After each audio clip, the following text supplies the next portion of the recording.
Bom, para contar a história da Vila Falcão, está aqui o senhor Irineu Azevedo Bastos, que escreveu um livro sobre este bairro e que viveu na Vila Falcão, né, senhor Irineu? Vivi muitos anos na Vila Falcão. Nasci na rua Bernardino de Campos, 263, ao lado do cartório do civil. E ali até eu casar, morei ali. Eu casei com 29 anos, então... O senhor historiador, o senhor conhece tudo. Por que foi o primeiro bairro de Bauru? O que aconteceu? Foram os ferroviários que influenciaram? Como é que foi? Não, é assim. Primeiro, nós tínhamos a zona urbana, que então era a área foreira, pertencia à administração para a igreja. Sim. A área foreira pegava o Rio Bauru até a atual Praça Espanha, Itália, ali. Tá. Ali ele subia 70 metros acima, uma linha imaginária, a Rua 15 de Novembro, Sim. até encontrar o Ribeirão das Flores. Descia todo o Ribeirão das Flores. Ribeirão das Flores é Nações Unidas. Nações Unidas Já, hoje. tá. E caía novamente no Rio Bauru. Rio Bauru. Então, essa era a área foreira que virou depois perímetro urbano de Bauru. Sim. A Vila Falcão, ela é centenária. Embora só em 1918 que ela foi feito o primeiro loteamento por Dona Maria Falcão, Isso. mulher do Seis-Maio Marinho Falcão. E depois disso, então, que ela começa oficialmente como bairro da área urbana.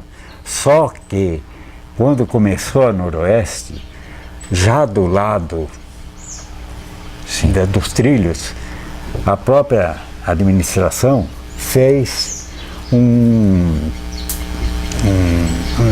uma série de casas para os primeiros trabalhadores.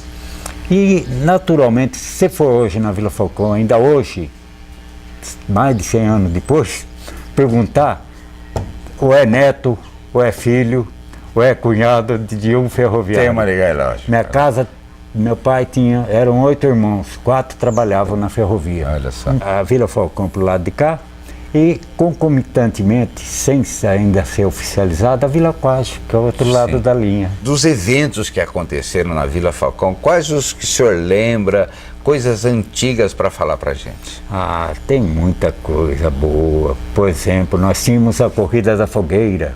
Corrida da Fogueira. A Corrida da Fogueira era feita num dia de um dos santos aí de junho. Não me recordo se Santo Antônio, São João, um deles, e faziam uma promoção, uma corrida da fogueira, que era justamente à noite. Sim. E as pessoas tinham de contornar a fogueira. Eu correr vários quarteirões, quem chegasse primeiro ganhava prêmio, assim você viu uma... E era um evento concorrido, né? Concorrido, muito concorrido. Exemplos dignos também, a escola de samba independente. Mocidade Independente. Mocidade Independente foi um fato muito marcante na Vila Falcão.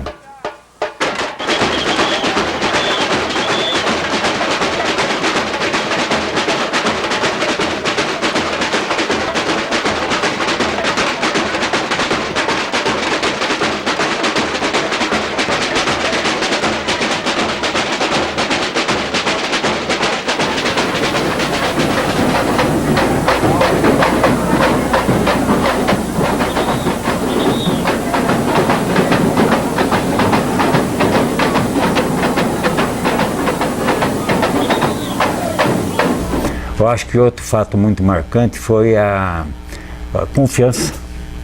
Confiança era uma pequena loja na rua Altinor, loja não venda, né? Na Altinorante. Secos e Molhados. Secos e Molhados, na Albuquerque Lins, aliás.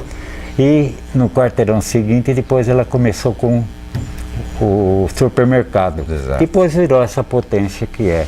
E os Toledo? Me fala dos Toledo, Instituição Toledo de Eu sou formado na IT. Eu formei em Direito em 1968. O Toledo era um idealista. O velho Toledo era um idealista, um homem que queria realmente ver o progresso das suas escolas. Ele começou em torno de 50 e pouco, acho que se não errar, 58 talvez. Primeiro com a Escola de Educação Física, e depois toda aquela sucessão de outras faculdades que ele foi criando, Direito, Economia, Administração, etc. E depois expandiu fora de Bauru também. Mas notável. Aliás, eu estou preparando uma crônica numa história muito interessante que aconteceu lá. Em 1977, em pleno período militar, Sim. Dr. Giuseppe Bettiol, ele era ministro italiano e penalista, um penalista muito conhecido na Itália e no mundo. Sim. Veio visitar nossa escola. Me incumbiram, que eu tinha um jornal chamado A Brasa, que vivia correndo a polícia. Mas me incumbiram de quebrar o ritmo solene da apresentação que ele ia fazer, o discurso, aquela confusão toda.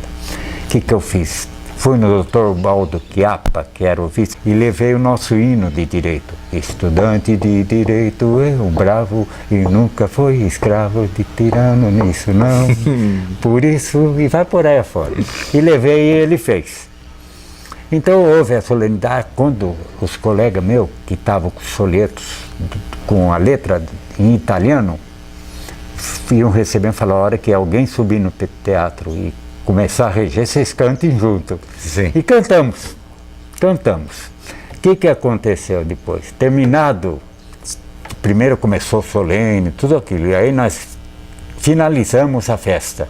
Aí o Dr. Bettiol levantou da mesa e veio me dar um abraço muito forte e falou, os estudantes ainda estão vivos. Ai, que coisa boa, hein? Muito lindo Que isso. coisa boa. Mesmo a escola ali, a Luiz Castanho de Almeida, era no quarteirão 2 da Rua dos Andrades atual, né? Ah, é? Era em frente à igreja, quase em frente à igreja. E Sim, tem um prédio até hoje lá. tem. Tá. Era a segunda escola estadual em Bauru. A primeira era na cidade, né? Que era o Rodrigues de Abreu. Sim.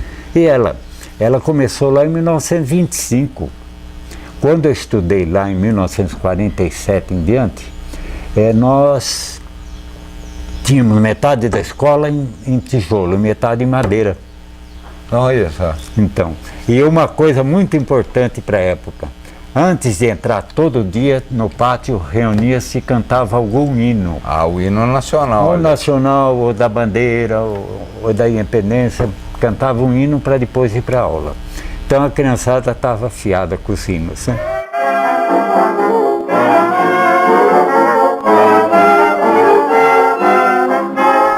Esse Luiz Castanho de Almeida era inspetor escolar quando estava na escola, no curso primário, né? Em 1928, 29 e 30, ele era inspetor escolar, Luiz Castanho de Almeida. E ele morreu muito tempo depois do Rio de Janeiro, porque ele atravessou uma rua lendo o jornal. E morreu, foi atropelado. Foi assim que morreu. Mas ele atravessou a rua lendo o jornal e o cara que estava no carro também estava lendo o jornal. Acho que estava no celular.